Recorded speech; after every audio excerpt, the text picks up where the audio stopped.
నేనంటాను మొట్టమొదటి పాపులు ఎవరంటే పాస్టర్లు అండి. అబ్బాయిలు మీరు దేవుడిని నమ్ముకోవడానికి ఏం భయపడకండి, మీకన్నా పరలోకం ఉంటుంది కానీ పాస్టర్లకు ఉంటుంది ఉండదో చెప్పలేము.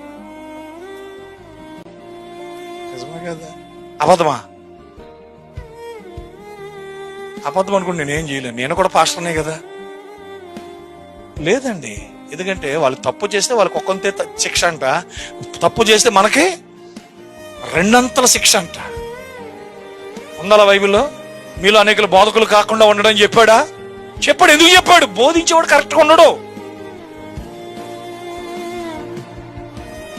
సమస్య ఏంటంటే విశ్వాసం ఉన్నప్పుడు బాగుంటాడండి. విశ్వాసం ఉన్నప్పుడు ఏమి స్వార్థం ఉండదు, అసూయ ఉండదు, ద్వేషం ఉండదు, కక్ష ఉండదండి. పాస్టర్లు అయిన తర్వాతే వాళ్ళకి కొత్త అయిన కపట బాబు ఆలోచనలు, స్వార్థపూరితమైన ఆలోచనలు, దురాశలు, లోకాశలు అన్ని పాస్టర్లకు వస్తాయి. ఎందుకంటే మొట్టమొదట సాతానుడు పాస్టర్ని పడేస్తే సంఘాన్ని పడేస్తాడు. వ్యభిచారంలో పడేసేయటము, తాగుళ్ళలో పడేసేయటము, గర్వంలో పడేసేయటము, విన్నారండి, అసూయలో పడేసేస్తుంది. ముందు ఇన్ని పాస్టర్ని ముందు డబ్బిచ్చి పడేస్తుంది సైతం. ఇంక ఈ డబ్బే చూస్తాడు తప్ప నేను బోధకుడిని, నేను పాస్టర్, నేను ఇలా డబ్బు కమ్ముడిపోకూడదు, డబ్బు నాకు ముఖ్యం కాదు, నాకు దేవుని రాజ్యం ముఖ్యం అని చెప్తాడండి. డబ్బు నాకు వద్దు అంటాడా? బిలాం అన్నాడా అండి? దేవుడు మాట్లాడుతున్నాడు కదా బిలాముతోటి, గాడిద చేత కూడా మాట్లాడిచ్చాడు ఆయన. డబ్బు కమ్ముడైపోయిన వాళ్ళు, డబ్బు కక్కుర్తి పడే వాళ్ళు గాడిది కాదు కదా, కుక్క చేత మాట్లాడిచ్చి నేను ఇంకా డబ్బు అలాంటిది.